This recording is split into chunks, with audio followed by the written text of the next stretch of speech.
Hello everyone, this is Rochelle Alegre to discuss to all of you what is the history of coronavirus. The COVID-19 coronavirus pandemic has led to mass scientific conference cancellations, travel restrictions, social distancing, and other unprecedented prevention measures. How did we get to this point? March 16, 2020, a novel coronavirus outbreak was first documented in Hubei province in December 2019. What is coronaviruses? Coronaviruses are a large family of zoonotic viruses that cause illness ranging from the common cold to sneeze, respiratory disease. Zoonotic means these viruses are able to be transmitted from animal to humans. There are several coronaviruses known to be circulating in different animal populations that have not yet infected humans. COVID-19 is the most recent to make the jump to human infections.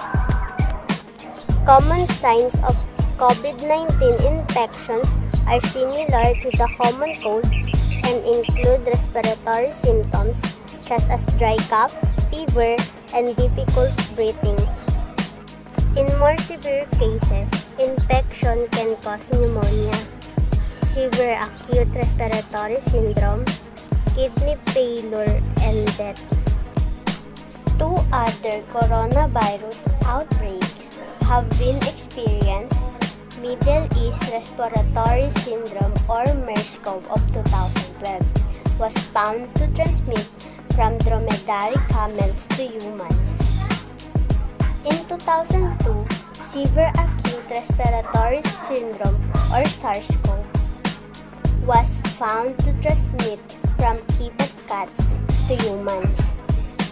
And the other topic that I discussed is all about terminologies, quarantine, lockdown, PUI, PUMs, among others.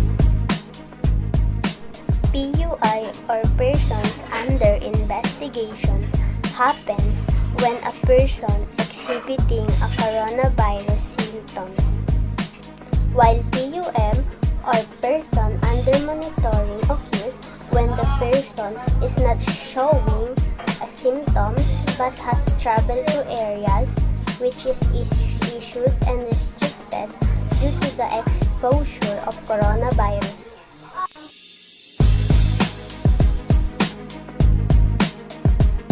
The difference between two is PUI is hospital admission, while the PUM is requires only 14 days self-quarantine.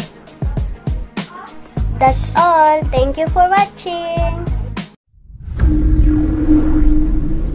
Hi there everyone, my name is Annalyn and so today I'm going to share some myth and unfounded issues and the world current situations related to COVID-19. So let's get started.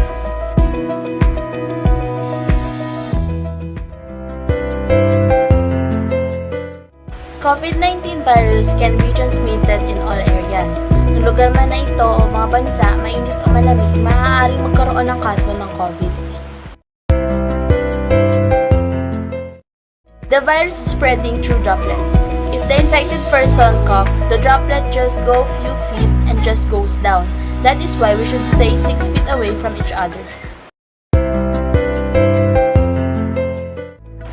Hindi na-detect ng thermal scanner ang actual na COVID-19, pero effective ito para ma-detect ang mga tao na nag-develop ng fever because of the infection with the new coronavirus.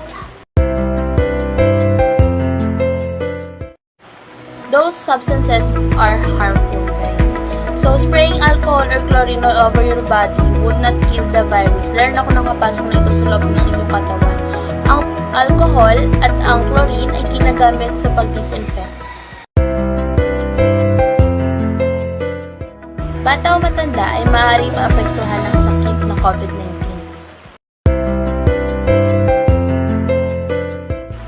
Based on World Health Organization, wala pa pong specific na medicine na recommended to prevent or treat the COVID-19.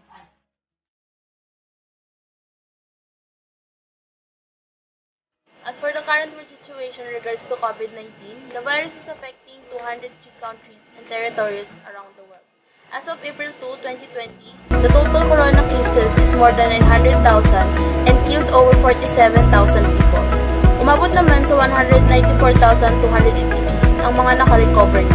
As of now, ang USA ang nangunguna sa may pinakamataas na bilang ng case ng COVID na umabot naman sa 216,500 with a total death of 5,110 people na sinusundan ng Italy, Spain, China at Germany. Ilan sa mga bansa gaya ng Italy, Germany at Pakistan ay nagdesisyon ng pahabain pa ang lockdown upang mapahinto ang pagkalat palalo ng virus. Yun lamang at maraming salamat.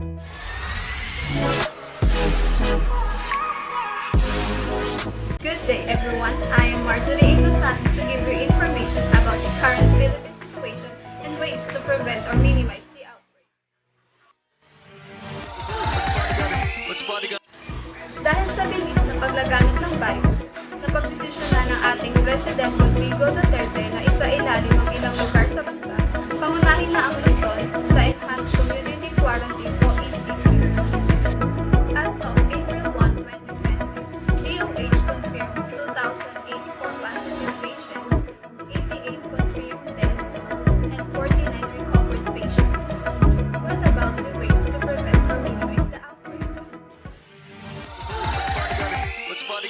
From the information given by World Health Organization, there is no currently vaccine to prevent coronavirus disease. You can protect yourself and help prevent spreading the virus to others if you wash your hands regularly for 20 seconds with soap and water or using alcohol-based hand rub. Why?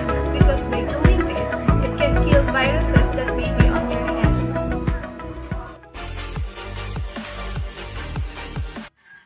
Maintain 1 meter or 3 feet between yourself and anyone. Why? Kapag umubo at humatsi ang taong carrier ng virus, magbubuga ito ng small liquid droplets na nagko-contain ng virus. If you are too close, you can breathe in the virus.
Naman lahat may internet. So, ayun yung una. So, ayun. Pangalawa, be obedient. Sumunod tayo sa sinasabi ng gobyerno, no? Pag sinabing stay at home, stay at home.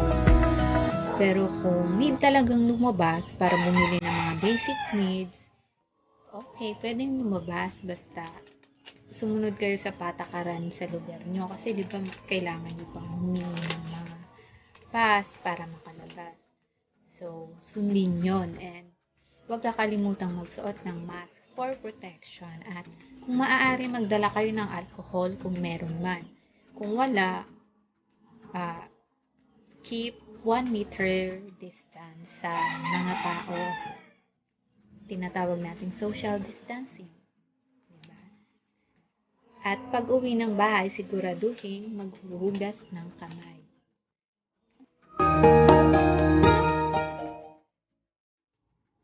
So, ayun guys, no, last but not the least ay ang pagdadasal. Pagdasal natin ang bawat isa, no, especially yung mga frontliners, pati na rin yung mga COVID-19 patients. Ipagdasal natin ang bawat isa for protection, guidance, wisdom, at strength. Makakaya natin lahat to kapag nagtulong-tulong tayo. So guys, be aware, be obedient, and pray.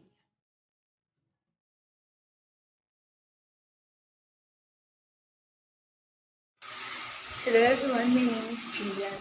Also, I'm here to give you an update about my experience as working at home also for agent. So at first, it's really hard because you have to provide all of the equipment if you want to be paid asset, right? We don't want to use or give credits just because of this pandemic. I'm not really fond of that idea. At first, it's really hard because you have to look for a capable internet that will suit your work. So I'm here at my sister's house because they have fast internet. So let me give you a sneak about my setup here.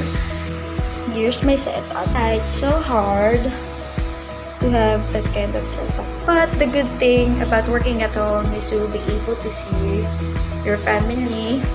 Yeah, you'll be able to eat freely because I'm not at call, so I don't really know what's their experience since I'm in chat. I'm still able to have quality time with my daughter, and one of the benefits working at home as well is you don't have to travel. You don't have to worry about the COVID because you're here. The work is here, so just plug and play, just like that. The negative about this is not all of call center agents are capable of doing working at home. One of the main reasons is the signal or the internet, Wi-Fi. Philippines is not really do not have that kind of fast internet unlike US or other countries. So I really hope that their company will provide them some assistance about their work, because other companies is providing equipments to their agents. Well, not all of the company or others. Yes, not on my company. Other negative side is if you don't have equipment, you'll be forced using your leave credits, and I'm not really fond of that idea, so I started to look for equipment and ask for my sister's permission to work here. For the meantime, I'm on her house with my daughter, of course, and my husband working here with me. So that's it. So I hope I was able to provide information about my experience as working at home still. Thank you.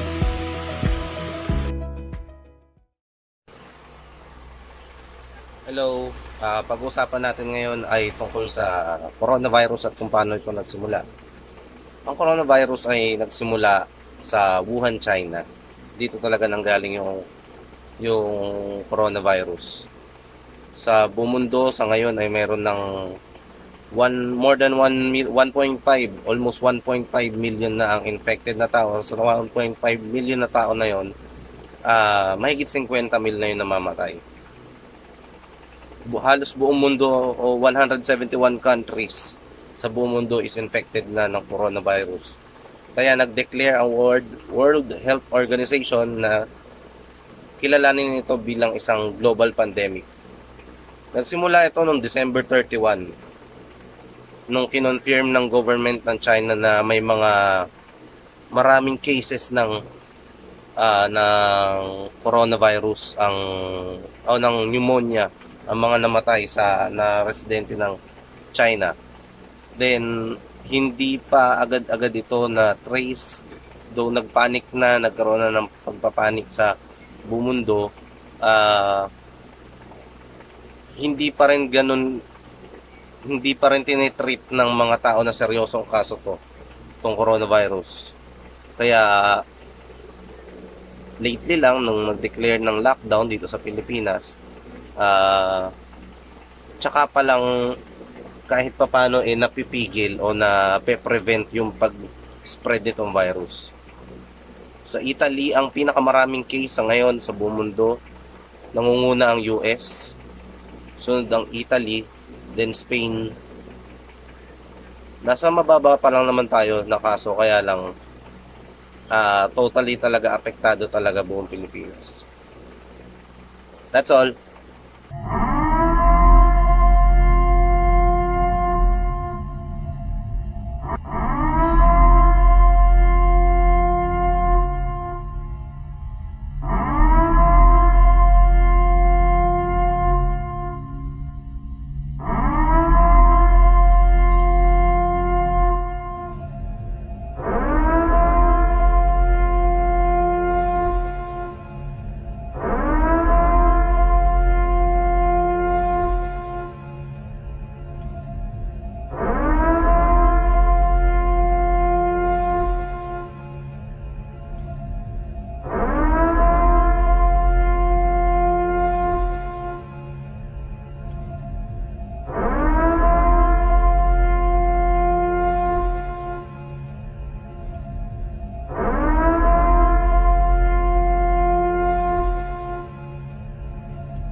So, the coronavirus COVID-19 is affecting 209 countries and territories around the world and 2 international conveyance. So, the total coronavirus cases as of April 8, 2020 is 1,431,689 and the total deaths is 82,074 and the total recovered patients is 302,142. So the active cases or currently infected patients around the world is 1,047,473, while the closed cases or which had an outcome is 384,216. Philippine current situation po natin ay meron na po tayong 3,664 na confirmed cases ng COVID-19 at ang mga number of deaths po natin ay nasa 84 at ang mga number of recoveries po natin ay nasa 177 na po. At patuloy pa rin po ang pagtaas ng cases ng COVID-19 sa ating bansa dahil na rin po siguro sa mga test kits na nilabas din po nila at dahil na rin po siguro sa mga POM at POI natin. Siguro, at sa ngayon naman po ang nangyayari, nagkaroon po tayo ng extend ng ating enhanced community quarantine dahil na rin po siguro para sa ating seguridad. para na rin po iwasan ang pagkalat ng COVID-19.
Maglinis ng katawan, no?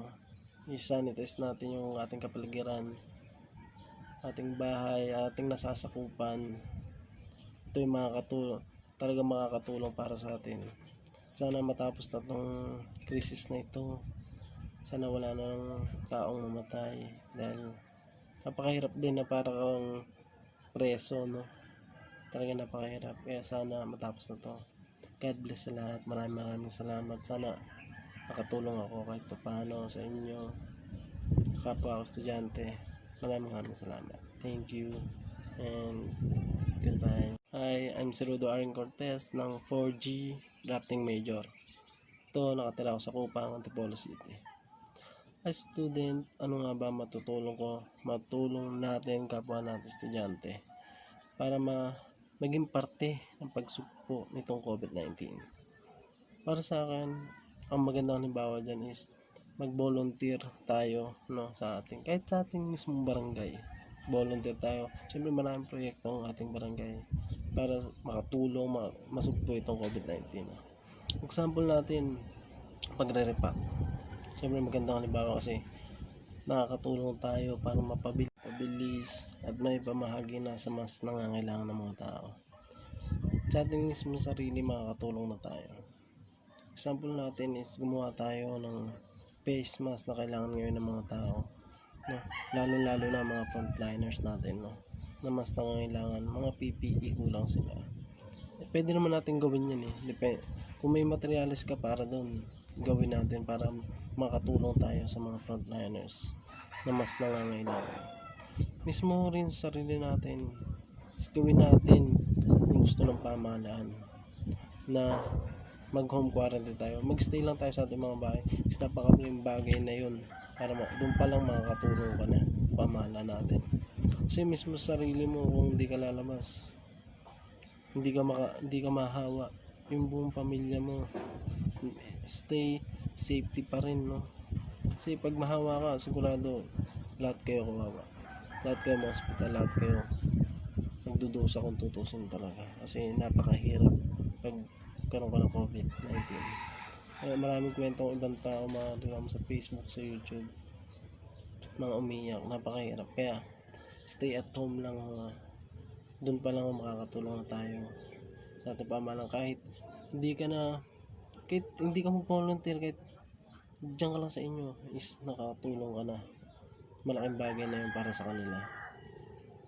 At pati sa bahay naman, marami naman tayong magagawa para hindi lang sa pamahalaan, mismo sa pamilya natin may tutulong tayo as a student, no?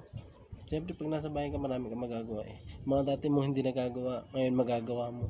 Maglinis ng bahay, magagawa mo na yan kasi napakahaba, no? 1 month home quarantine tayo, pinapatupad ng pamahalaan.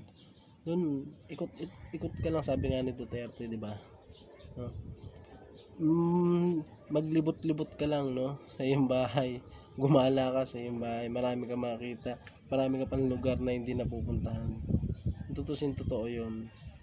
At marami ka pa rin magagawa para makatulong, hindi lang para sa kundi sa iyo mismo, sa iyong pamilya. Siyempre mag-general cleaning kayo is malaking bagay yun, makakatulong na. Doon pa lang, makakatulong ka na. At yun lang, maraming salamat. Mula taong 1991 hanggang sa unang quarter ng 2020, 4.5 hanggang 13.9 ang naitalang unemployment rate ng bansa ayon sa statistics. Ngunit sa pagpasok ng coronavirus disease 2019 o ng COVID-19 sa Pilipinas ay pagtaas ng underemployment at unemployment rate ang inaasahang pinsala ng virus sa ating pambansang lakas pagawa. Dahil sa enhanced community quarantine o ECQ ay tigil negosyo at tigil trabaho ang mga Pinoy. Tulad ng mga naunang virus na tumama sa ating bansa, itong COVID-19 ay dahilan din ng pagbagsak ng ating ekonomiya. Dahil sa inaasahan ang pagkalugi sa mga negosyo, may mga kumpanyang tuluyang magsasara, ang iba na may magbabawas ng mga trabahador.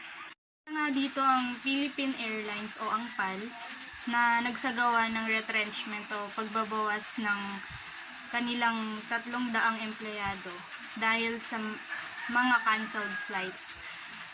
Dulot ng travel bans na COVID-19 ang dahilan. Trade Union Congress of the Philippines o TUP ang nagsaad nito. Tayo'y manalangin na mawala na ang virus at gumaling na ang mga infected.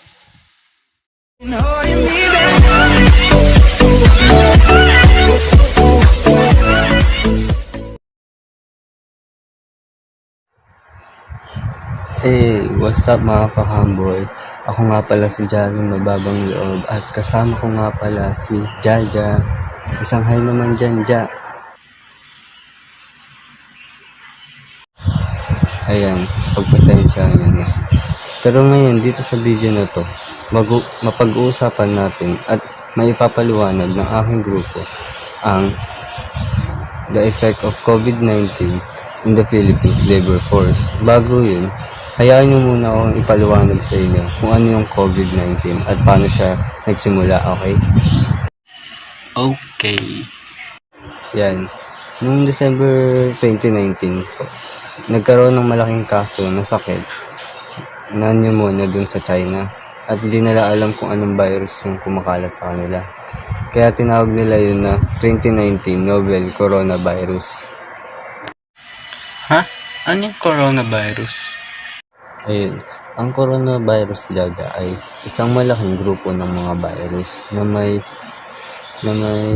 genetic materials at nakasurrounded ng envelope na may protein spike na nahugis crown o corona na doon kinuha yung pangalan ng coronavirus. Ang coronavirus may kakayaan siyang humawa sa mga hayop. Yun na ba yung COVID-19? Hindi, Jaja. Yung mga ibang coronavirus mula sa hayop ay maaaring mag-evolve o magbago para maging panibagong coronavirus para sa tao.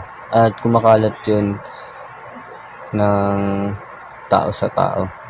Ito yung nangyari sa bagong coronavirus na kilalang SARS-CoV-2 o Severe Acute Respiratory Syndrome Coronavirus 2 na nagdudulot ng sakit na COVID-19.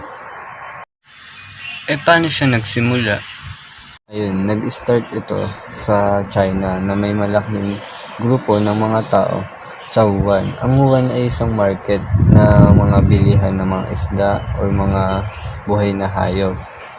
Nagsimula ito sa isang tao na naapektuhan ng coronavirus na humawa sa pamilya niya hanggang sa mga health worker at umabot sa ibang bansa hanggang dito sa Pilipinas. Paano siya nakakahawa? Ayun, paano nga ba nakakahawa? Tumatalon yung coronavirus sa pamamagitan ng pagbahing o pag-ubog ng isang may COVID-19 at maaari mong makuha yun kapag malapit ka sa kanya. Paano natin malalaman kapag nahawaan na tayo? Malalaman natin kapag nahawa tayo ng COVID-19. Lumalabas yung sintomas sa 2 to 14 days. Ang sintomas niya ay lagnat, ubo, sipon at hirap sa paghinga. Yun po, maraming salamat sa pakikinig. Kaunting tulong ng kalaman mga kapamilya, ako nga pala si Wendy. Alam niyo po ba sa panahon ngayon na marami tayong natutuklasan na iba't ibang klase ng sakit, mas makakasama sa atin kung tayong lahat ay magpapanik. Isa na lamang po dito ang kaso ng tinatawag na novel coronavirus o nCoV. Kaya't ayon sa health advisory ng DOH, manatiling kalmado at makinig lamang sa abiso na manggagaling sa kanilang ahensya. Kaya't pinapayuhan ng lahat na siguruhin madalas at tama ang paghuhugas ng kamay at iwasang malapitang kontak sa mga taong may sintomas ng trangkaso at magsuot ng wastong proteksyon sa katawan sa tuwing ikaw ay lalapit sa mga hayop mula sa farm o sa wild animals. At siguradong lutuin ng maigi ang ating mga pagkain at palakasin ang ating mga resistensya sa pamamagitan ng healthy lifestyle at pagtulog ng mahaba. Ako po si Wendy, ang iyong lingkod, nagpapaalala, ligtas ang may alam. What's up mga Lodi? Ako nga pala si MJ. At ano nga ba ang current situation ngayon dito sa Pilipinas? Sa ngayon, tayo ay sumasailalim sa community quarantine o lockdown na iniutos ng ating Pangulong Duterte. Ipinasara ang mga pampubliko at pribadong eskwelahan kasama na rin dito ang mga trabaho sa buong Luzon. Pinasara pansamantala ang mga establishmento maliban na lang sa mga nabanggit ng Pangulo katulad ng palengke, supermarket, butika at mga bangko para sa mga mamamayan. Pataas ng pataas ang kaso at positibo sa COVID-19 kaya lalong mas hinigpitan ng mga kapulisan, sundalo at mga barangay ang labas-pasok sa lungsod. Nakakalungkot mong isipin na may iilan pa rin mga tao na hindi sumusunod sa ating Pangulo, tinatawag na social distancing, at ito'y ikinalulungkot ng ating Pangulo dahil sa dumaraming positibo ng nCoV. Para sa akin, opinyon ko lang, manatili na lang sa bahay at huwag lalabas, palakasin na sarili, kumain ng masustansyang gulay at prutas, mag-exercise, at laging mag-iingat sa tuwing kayo ay bibili sa labas. Yun lamang po. God bless. Keep safe.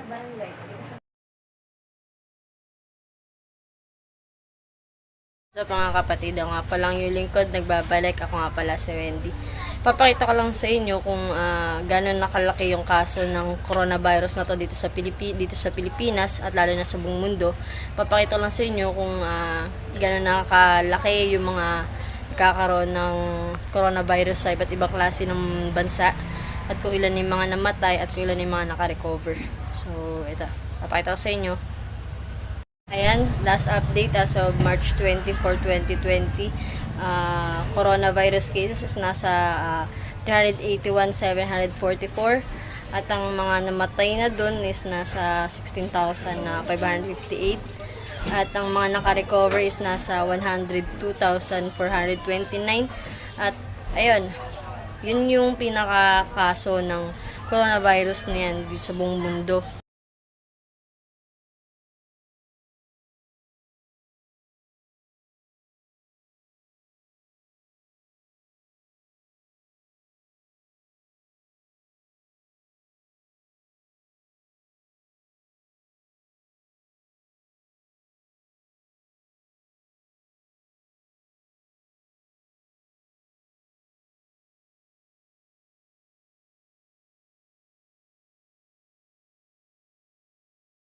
Yan sa Pilipinas, yung may kaso ng COVID-19 is nasa 501 in total pa lang. Sana wag na madagdagan, no? Pagdasal natin na sana hindi na siya madagdagan at sana yung nasa 501 na yun is mas dumami pa yung makarecover o sana lahat makarecover, di ba? Pero sa total na 501 na yan, ang nakaka-recover pa lang is 19 at namatay is nasa 33 na. Sana wag na madagdagan, ano. So yun po, no, what's up sa inyo mga ka-BIQ4G. Ako nga pala si Bertong Spong. Ngayon talakayin natin yung epekto ng COVID-19 sa labor force of the Philippines. Let's do this. So yun na, ano nga ba yung labor force? Ito yung bilang ng mga employed at unemployed dito sa Pilipinas. Ano nga ba epekto ng COVID-19 sa estado ng labor force ng Pilipinas?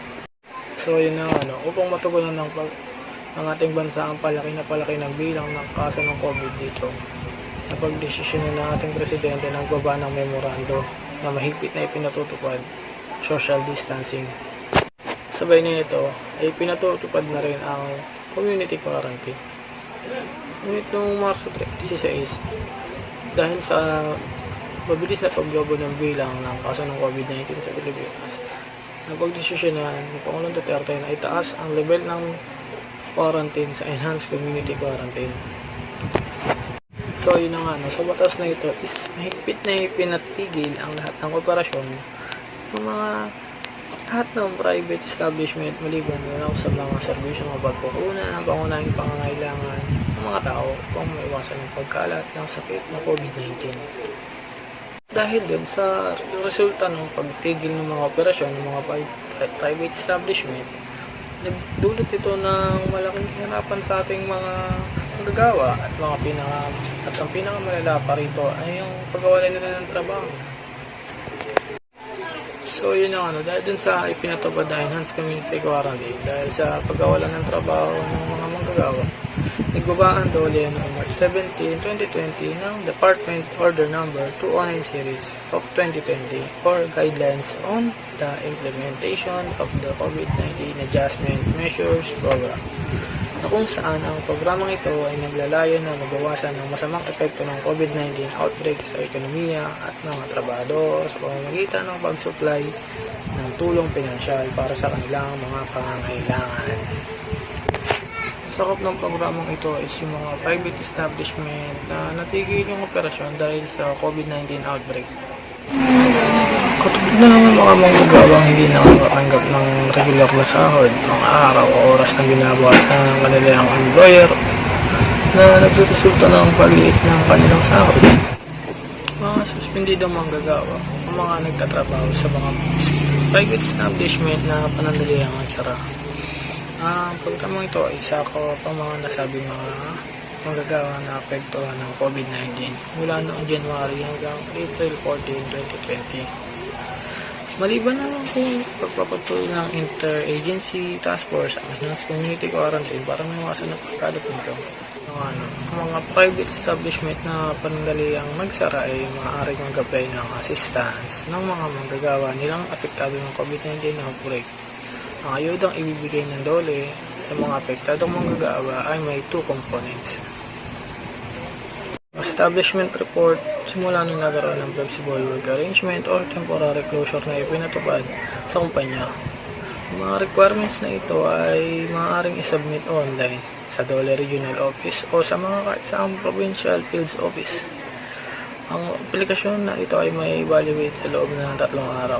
Pagkatapos ng evaluation, ang DOLE ay magbibigay ng notice of approval para sa mga aprobadong aplikasyon or notice of denial para sa mga di-aprobadong aplikasyon. Ang list ay ang financial support.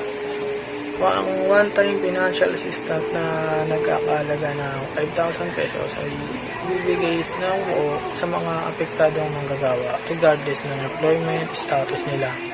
Ayon sa DOLE, Labor Advisory Number 11, Series of 2020 na nagsasabi na ang leaves of absence ng mga apektadong nagtatrabaho habang sa quarantine period ay babayaran sa katitirang bilang ng kanilang leave.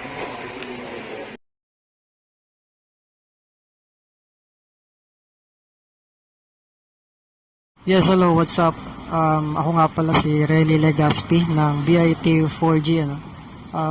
Andito ako ngayon para i-discuss yung about sa na-assign sa akin topic, which is yung lockdown na tinatawag, no? And at the same time, yung meaning ng mga PUI and PUM. And as a student, ano ba para sa atin yung pwede nating may contribute or may tulong para dito sa pandemic crisis na to, which is yung coronavirus, no? So, later on, pag-uusapan natin yan. So, stay tuned and I'll be right back. So, good day again, everyone. So, balik na tayo rin sa topic na na-assign sa akin, which is yung lockdown na tinatawag. Ano ba yung lockdown na yan? Bakit ba pinatupad yan ng government natin? Ano ba yung may tutulong yan sa bansa natin para dito sa ating kinakaharap na krisis ngayon, no? Which is yung coronavirus or COVID-19 na tinatawag. So, pinatupad daw yan ng government natin para din sa ating mga mamamayan yan. No? So, simpleng hindi lang natin paglabas ng kanya-kanyang mga tahanan natin.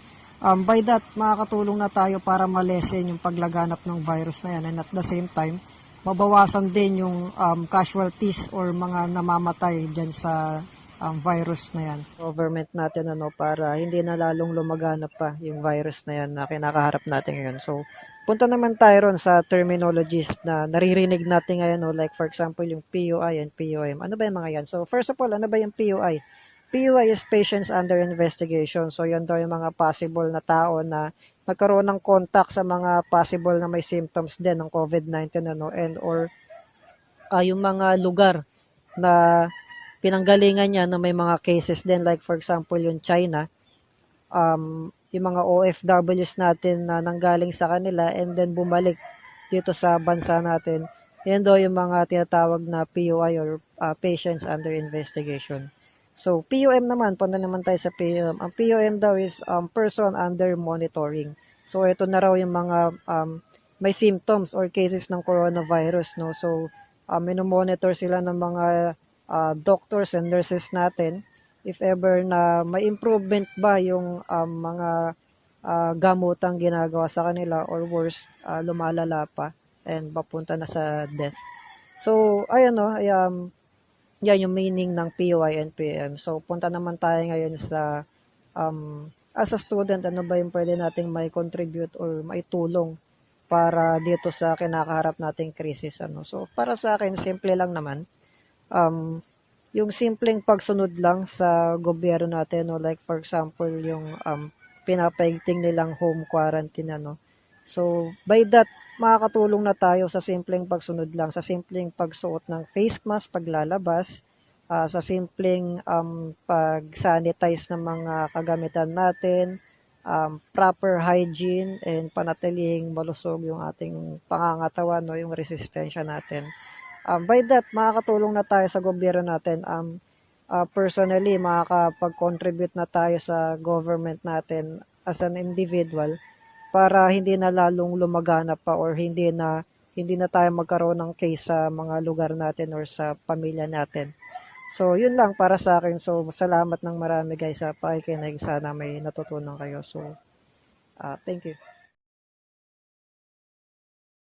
This is Leonid Malavega from Group 3 and ngayon tatalakayin natin yung mga myths or unfounded issues o mga haka-haka, sabi-sabi o mga maling impormasyon about sa COVID-19 at itatama natin to mula sa tulong na gabay mula sa ating World Health Organization or WHO. One po natin is only older people can be infected with COVID-19. Pero sabi po sa atin ng World Health Organization, kahit anumang edad ay may possibility na tamaan ng virus na ito. Kung may kasama tayong matatanda sa ating tahanan, huwag natin sila hayaang palabas-labas at kaya lagi rin tayong pinapaalalahanan na panatilihing malusog ang ating pangangatawan dahil ito'y malaking panlaban upang hindi madapuan ng virus. Natin is drinking alcohol can protect you from the coronavirus.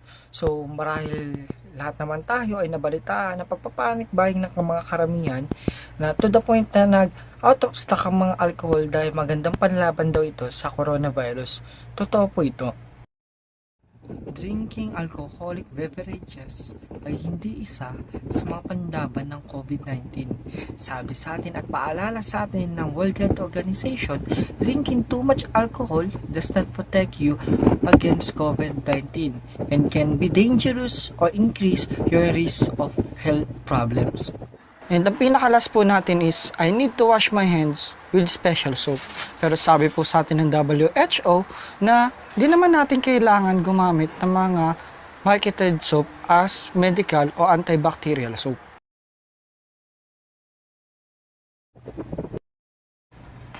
Ang paggamit ng regular soap is fine and one of the best ways to prevent being infected with the coronavirus. And wag lang basta-basta hugas ng kamay. Uso din maligo. Wow! Galing pa sa akin yun, no? Huwag mo nating hayaan ang mga haka-haka, sabi-sabi o mga maling impormasyon na akala natin yung makakaprotekta sa atin ay maging dahilan upang tayo may pahamak. Ang mga myths and unfounded issues about COVID-19. And this is Leonard Malavega, ang nagpapaalala, stay at home, stay safe, and stay healthy, and always pray. God bless.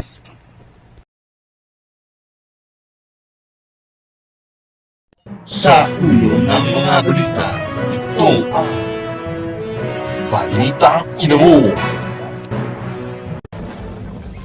Magandang araw, Pilipinas. Magandang araw, NCR. Isang seafood market sa Wuhan, China, ang pinaghihinalaan na kung saan dun nagsimula ang outbreak ng virus na ito. Ibalita mo, kabayan. Yes, Vince. Andito nga ako ngayon sa Wuhan, China, na kung saan di umano nagsimula ang outbreak ng coronavirus. January 1 nga ka, Vince, nung pagsuspechahan ng CDC ang isang seafood market sa China na pinagmulan daw ng outbreak. At nitong January 7, isang 61 years old ang kumpirmadong patay dahil sa coronavirus. At nitong January 13, ang Thailand ay kinumpirma na meron silang first case ng coronavirus. At nitong January 16, ang Japan sinabi na confirm meron silang isang case ng coronavirus. At nitong January 20, kumalat na ito sa South Korea. At noong January 21, labas ng Asia, no, sa US, meron silang konfirmadong isang case na merong travel history yung lalaki sa Wuhan, China. At doon makikita natin na pataas ng pataas ang virus at padoble ng padoble yung nagiging positibo sa virus. Hanggang sa ito'y nag-lockdown na nga ang China para sa hindi na kumalat ang virus. Sabins? Nga, medyo mabilis talaga ang paglaganap ng coronavirus. Kaya sa mga tao, sa mga mamamayan dyan na wala namang ginagawa, manatili na lang po tayo sa bahay para makatulong din naman tayo sa mga frontliners kasi sila, nagtatrabaho sila para sa atin. Kaya sana tayo, makinig tayo sa kanila para masabay-sabay nating mapuksa ang coronavirus. Maraming salamat, Kapi, sa pagbibigay impormasyon patungkol sa pinagmulan ng coronavirus. Mag-iingat kayo at mabuhay. Philippine Arena, gagawing mega quarantine facility at iba pang mga malalaking establishmento. PUI at PUM, alamin natin. Ibalita mo, Rodrigo. Yes, ano? Andito nga tayo ngayon sa Philippine Arena na isa sa gagamiting mega quarantine facility. PICC ay posible ding gamiting mega quarantine facility dahil kaya netong mag-occupy ng madami-dami ding tao. Tanong ko lang, Rodrigo, no? Kailan ba nagsimula ang ating community lockdown o ang ECQ? At saka kung kailan ang posibleng matapos ang lockdown na ito? Yes, Vince, nagsimula nga itong lockdown ito noong March 15 at inaasahang tatagal ito ng hanggang April 15 at ngayon ito ay na-extend hanggang katapusan dahil sa umano'y dagdag bilang ng nagiging positibo sa COVID-19. Pwede ba naming malaman ng mga manonood kung ilan ang PUI, PUM sa Marikina, Antipolo, Pasig, tsaka sa Quezon City Road? Vince, meron kaming mga nakalap sa lugar na yung nabanggit. Ayon sa lokal na pamahalaan ng Marikina, as of April 6, 2020 ng alas 4 ng hapon ay meron silang kumpirmadong kaso ng COVID-19 na 47 at patients recovered na 6, subalit merong 10 patay. Ang kanilang persons under investigations o PUI ay umabot sa 18 at persons under monitoring o PUM ay 75 at barangay na may pinakamataas na kaso ng COVID-19 ay ang Concepcion 2 at Concepcion 1. Ayon naman sa lokal na pamahalaan ng Quezon City, as of April 6, 2020 ng alas 11 ng gabi, ang kanilang total death ay umakyat na sa 34 at ang recovered patient ay umabot sa 15. At ang may pinakamataas na kaso sa Quezon City ay ang BL Krame at ang Kristong Hari. Ayon naman sa lokal na pamahalaan ng Pasig Province, ang kanilang PUI ay umabot sa 221 at 105 doon ay cleared PUIs na, no? At ang kanilang PUM o persons under monitoring ay umabot sa 89 at 114 doon ay cleared na. At ang kumpirmadong kaso as of April 3, 2020 ay umabot sa 105. Ang na-recovered na pasyente ay umabot sa 13, subalit medyo tumaas ang death nila, umabot ng 15. Sa Antipolo naman, Cabin, ang kanilang persons under monitoring ay umabot sa 445 at 264 dito ay tapos na at naging negative ang resulta at ang 181 ay ongoing quarantine pa rin. At ang kanilang patients under investigation o PUI ay umabot sa 222 at ang 118 doon ay naging negative at 104 doon ay pending. As of 8 p.m. ng April 5, Cabins, Madami na nga ang bilang ng mga namamatay banta ng COVID-19. Ngayon, makakapanayam natin si Dr. Vanessa upang magbigay pahayag patungkol sa kumakalat na virus na ito. Doktora, paano ba natin maiiwasan o mababawasan ang paglaganap ng virus na ito? Doktora? Magandang araw, Vince, at sa lahat ng nanonood. Una sa lahat, kung lalabas man kayo ng inyong mga tahanan, lagi kayo magdadala ng alcohol, tsaka magsuot kayo ng gloves, kasi may mga bagay-bagay din tayong mga hinahawakan. Ipairal ang social distancing, tsaka bago pumasok ng bahay, kung hindi kayang labhan kagad ang damit, maaaring ibilad muna. Tsaka bago pumasok, huwag muna dumikit sa pamilya, mag-alcohol muna, mag-disinfect, gumamit ng germicidal soap, ayun, para maiwasan natin ang pagkalat ng COVID-19. Ayun, Cabins. Kapanayam din natin ngayon ng isang estudyante mula sa Marikina Polytechnic College na si Vincent Carolino upang magbigay pahayag patungkol sa COVID-19. Vincent, paano ba natin, ikaw, bilang isang estudyante, paano mo matutulungan ang iyong komunidad sa pagpuksa ng COVID-19? Magandang araw po, Cabins. Kung ako po bilang estudyante po, ang may itutulong ko po,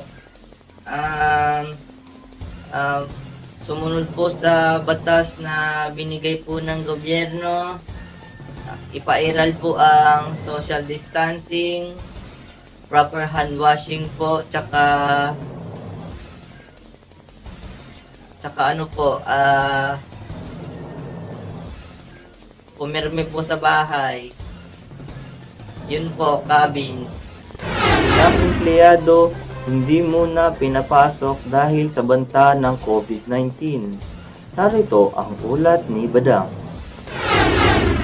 Yes, Cabins, ilang malalaking establishmento pansamantala muna isinara dahil sa na pinapairal na ECQ, no? At karamihan sa mga nagtatrabaho pansamantala din muna hindi nakakapasok dahil sa pinairal din na social distancing ng ating gobyerno, no? At umaasa na lang sila sa binibigay na ayuda ng ating gobyerno para maiwasan natin ang paglaganap ng COVID-19.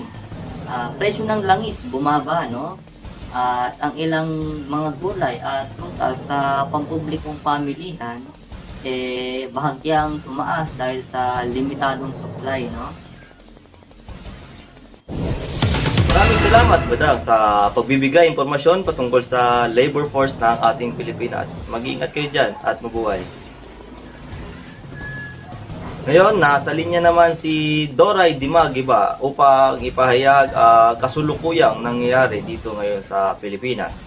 Doray? Yes, Vince.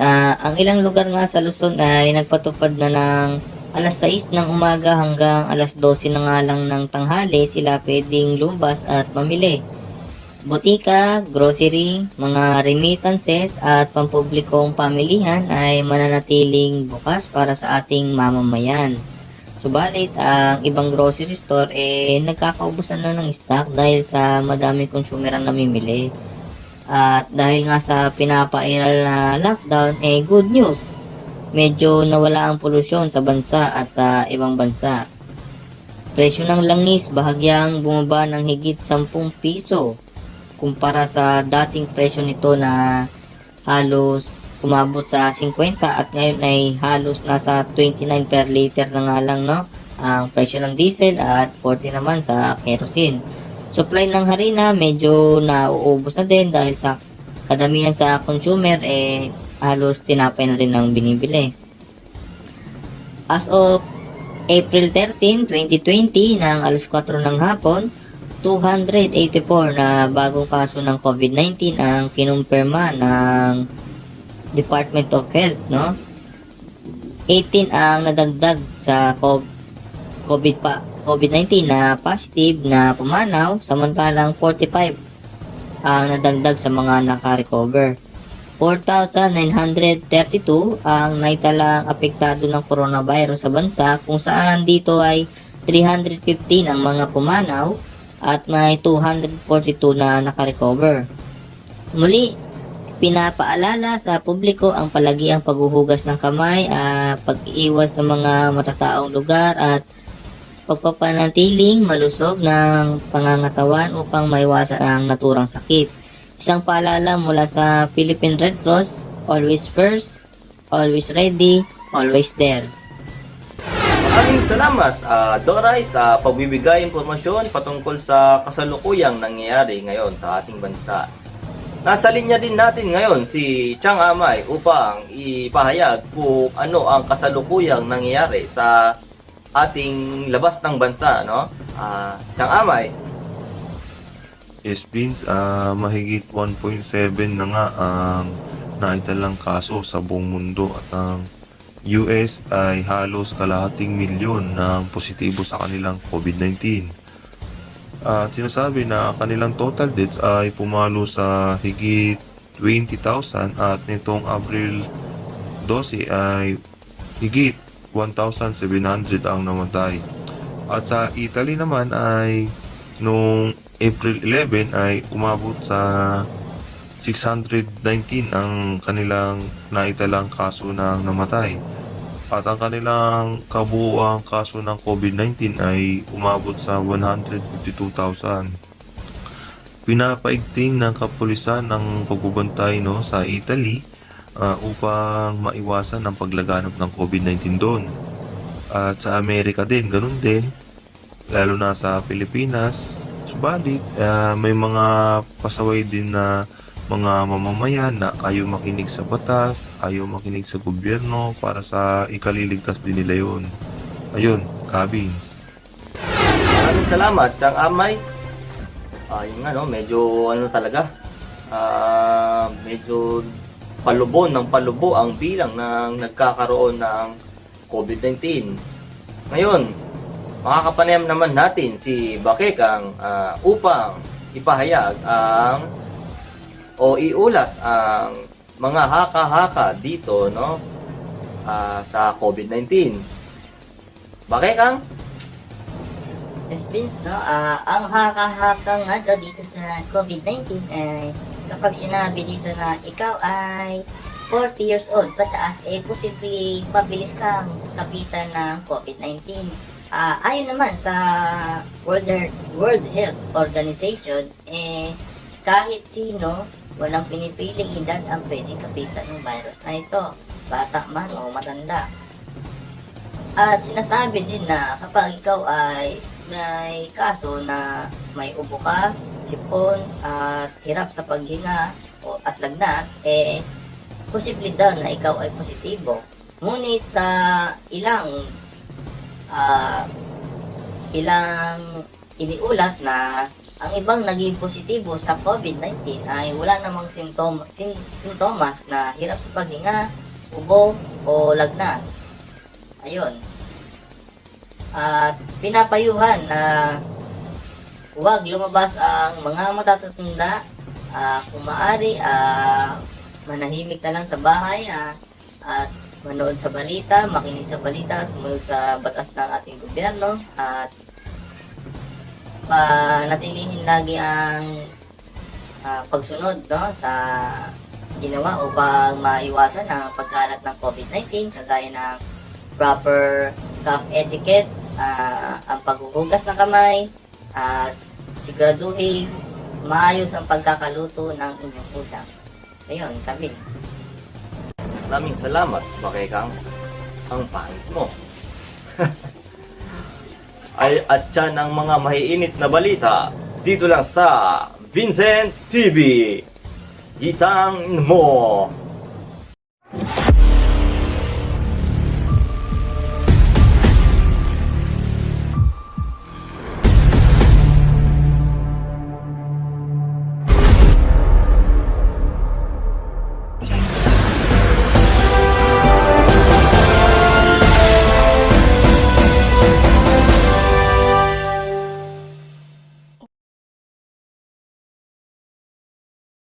Everyone, my name is Julian Gonzalo, and today we're experiencing a pandemic at ito po yung coronavirus na tinatawag nila. Kumakalat na po ito sa buong bansa at ngayon ay patuloy pa rin po sila naghahanap ng lunas. Marami na pong na-infect dito at marami na pong namatay at meron din naman pong nakarecover sa virus na to. Dito sa video ito is tatalakayin po natin yung history ng COVID at ang terminologies ng quarantine, lockdown, PUI at PUL, and the current situation of the Philippines, the way to prevent and minimize the outbreak, at yung last po ay as a student, ano nga ba yung maitutulong natin para maiwasan at hindi lalong kumakalat yung virus na nararanasan natin ngayon sa ating bansa.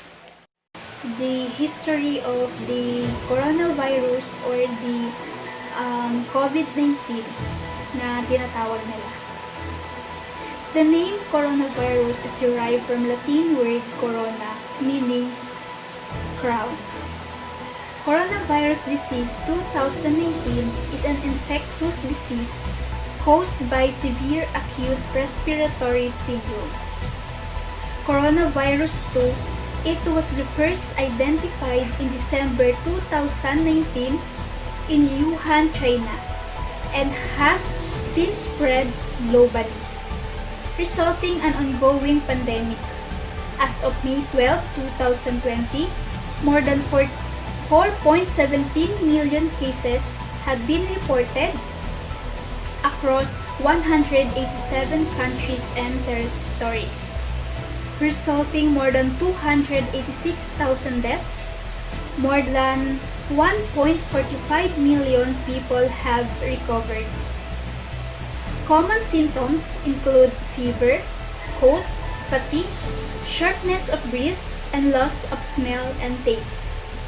While the majority of the cases result in mild symptoms, some progress to acute respiratory distress syndrome, multi-organ failure, septic shock, and blood clots.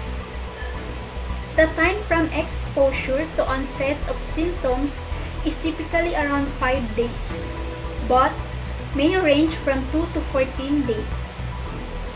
The virus is primarily spread between people during close contact, most often via small droplets produced by coughing, sneezing, and talking. The droplets usually fall to the ground or onto surfaces rather than traveling through air over long distances. The less commonly, people may become infected by touching a contaminated surface and then touching their face. It is most contagious during the first 3 days after the onset of symptoms, although spread may be possible before symptoms appear, or people who do not show symptoms. This standard method of diagnosis is by real-time reverse transcription polymerase chain reaction from a nasopharyngeal swab. Chest CT imaging may also be helpful for diagnosis in individuals where there is a high suspicion of infections based on symptoms and risk factors. However, guidelines do not recommend using it for routine screening. To prevent infections include frequent hand washing, maintaining physical distance from others, especially from those with symptoms, quarantine, covering coats, and keeping unwashed hands away from the face.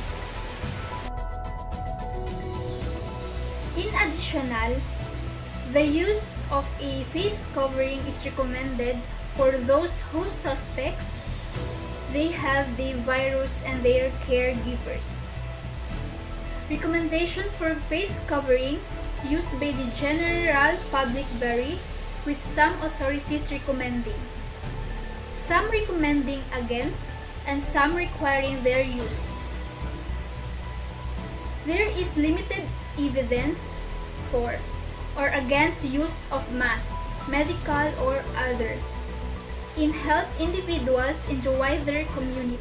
According to the World Health Organization, there are no available vaccines nor specific antiviral treatments for COVID-19. On May 1, 2020, the United States gave emergency use authorization for antiviral remdesivir for people hospitalized with severe COVID-19. Management involves the treatment of symptoms, supportive care, isolations, and experimental measures. The World Health Organization, who declared the COVID-19 outbreak a public health emergency of international concern on January 30, 2020, and a pandemic on March 11, 2020, transmissions of the disease has occurred in most countries across all 6 WHO regions. At yun po yung history ng coronavirus or COVID-19. And keep safe everybody, and thank you for watching. God bless.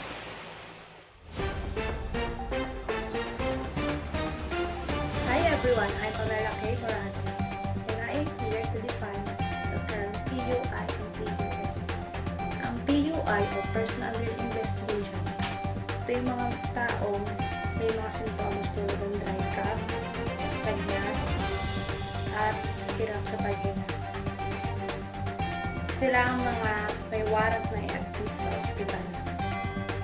Samantala, ang PUM o Person Under Monitoring ay ang mga tao may travel history, wala silang mga symptoms, at kailangan nila mag-quarantine within 14 days.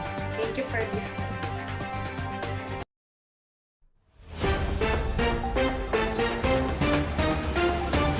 The Philippines is currently under quarantine due to COVID-19 crisis, and here are the current situations.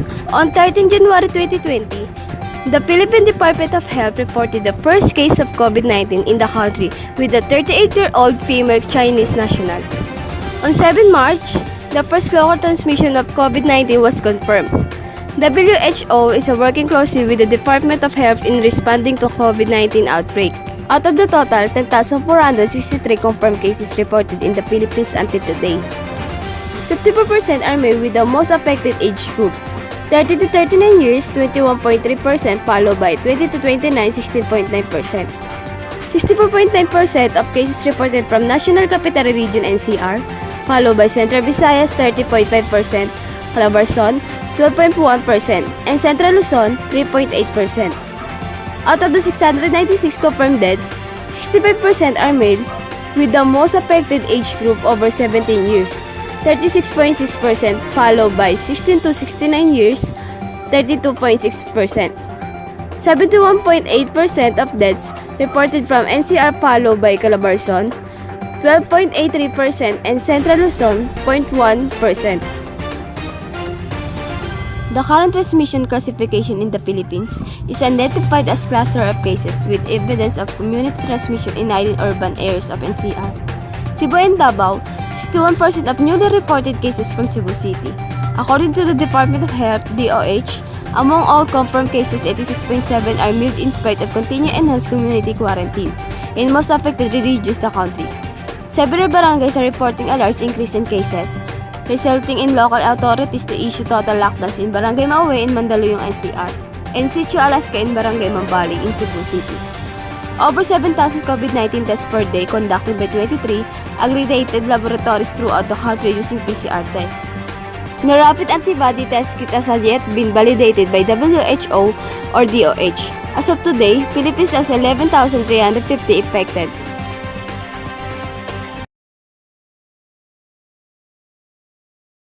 Hello everyone, my name is Armando Manango. Dito sa video ito, tatalakayin natin kung paano nga ba natin ma-prevent or ma-minimize yung pagkalat ng COVID-19 dito sa ating bansa.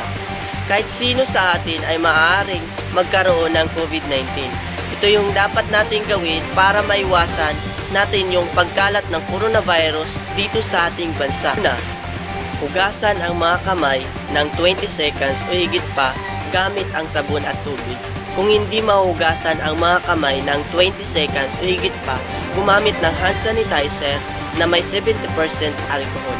Pangalawa, iwasang hawakan ang iyong muka, lalo na ang iyong bibig, mga mata at ilong. Pangatlo, kapag nasa labas ka at pupunta sa mga pampublikong lugar tulad ng grocery, mga pamilihan, butika at bangko, tiyaking 1 metro ang layo o distansya sa ibang tao. Pang-apat, iwasang humawak sa mga bagay na hinawakan ng maraming tao tulad ng misa, upuan at iba pa. Panglima, hugasan ang mga kamay gamit ang tubig at sabon pagkatapos humawak sa mga bagay na nahahawakan.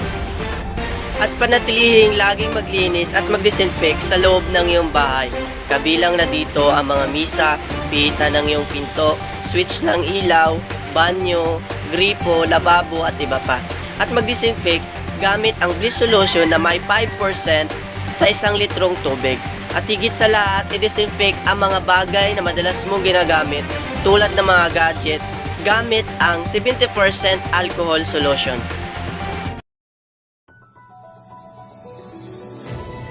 Bilang estudyante, dapat ating gawin ay manatili lamang sa ating tahanan kung wala namang gagawin sa labas. Pero kung ito ay kinakailangan, malaki ang magsuot ng mask at magdala ng alkohol para makaiwas na madala natin sa bahay ang anumang mikrobe at palagi ang paghugas ng kamay. Iwasang magpasa ng mga impormasyon na maaaring maging kalituhan para sa iba. Habang tayo nasa tahanan, maaari tayong tumulong sa mga gawaing bahay habang naghihintay ng anunsyo sa pagbabalik eskwela mula sa TEPED. Magbasa ng mga napag-aralang leksyon upang hindi natin ito makaligtaan. Makiisa tayo sa mga panalangin tulad ng ginagawa sa ibang bansa o lugar. Ipanalangin natin ang mga nagpositibo sa virus na sila ay gumaling, maging ang mga doktor na nangangailangan nangangalaga sa kanila. Sa mga eksperto na naghahanap ng lunas para sa sakit na ito. Sumunod tayo sa mga hakbang na ginagawa ng gobyerno at huwag magpadala sa pagpapanik dulot ng virus na ito. Makipag-ugnayan sa ating mga guro para sa dapat nating gawin upang may pagpatuloy ang ating mga pinag-aralan.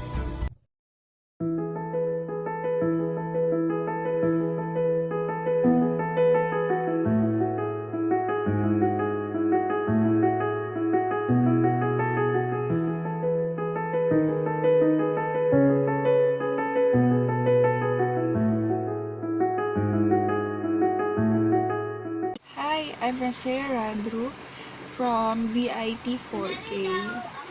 So, about coronavirus yung pinili namin, then start na tayo.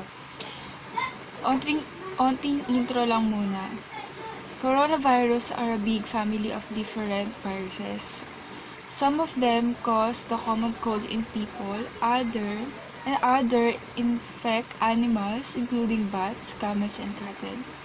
So, ang namin na topic is, where did the coronavirus came from?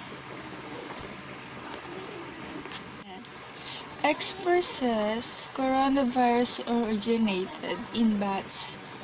That's also how the coronaviruses behind Middle East respiratory system and service acute respiratory syndrome or SARS got started. Coronavirus made the jump to humans at one of women's open-air wet markets. There were customers buy fresh meats and fish, including animals that are killed on the spot. Some wet markets sells wild or banned species like cobras, wild boars, and raccoon dogs. Crowded condition can let viruses from different animals swap genes. Sometimes the viruses changes so much it can start to infect and spread among people. Still, the woman market didn't sell bats at the same time of the outbreak. That's why early suspicion also fell on pangolins, also called scarly anteaters. Still, the Wuhan market didn't sell bats at the time of the outbreak. That's why early suspicion also fell on pangolins, which are sold legally in some markets in China. Some coronaviruses that infect pangolins are similar to coronavirus. Even viruses can infect humans. The one that causes SARS emerged in southern China in 2002 and quickly spread to 28 other countries. More than 8,000 people were infected by July 2003 and 774 died. A small outbreak in 2004 involved only 4 more cases. The coronaviruses causes fever, headache, and respiratory problems such as cough and shortness of breath. MERS started in Saudi Arabia in 2012. Almost all the nearly 2,500 cases has been in people who live in or travel to the Middle East. This coronavirus is less contagious than its SARS cousins but more deadly, killing 858 people. It has the same respiratory systems but can also cause kidney failure. And lastly, the latest COV to emerge is the 2019 novel coronavirus recognized by Chinese authorities in Wuhan on December 31, 2019. It has spread beyond Wuhan to other Chinese cities and to multiple countries, including at least one confirmed case in the United States. So, paano naman tayo makakaiwas sa sakit na COVID-19? So, ito si Faye Aguilar, bigyan kayo na idea. Siyempre, from BIT4K din.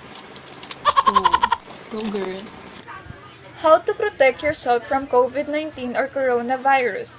COVID-19 is now spreading faster in our country, not just in our country but also in the whole world. If you're nervous about contracting the virus, basic infection control practices are still the best way to keep you safe. Always remember this. Washing your hands vigorously. Washing your hands is the number one thing that you can do. Wash your hands before you eat. Wash your hands after you use the bathroom. Wash your hands after you cough or sneeze. Second, keep hand sanitizer. Hand sanitizer contains at least 60% of alcohol. It is the next best option of washing your hands. Third, reduce close contact. Iwasan po muna natin ang pakikipagkamay or pakikipagbeso sa mga nakakasalamuhan natin sa labas ng ating tahanan. Because respiratory viruses are most often spread between people who are 6 feet apart or less. The last one is to pray. Pray for everyone's safety, especially to our frontliners.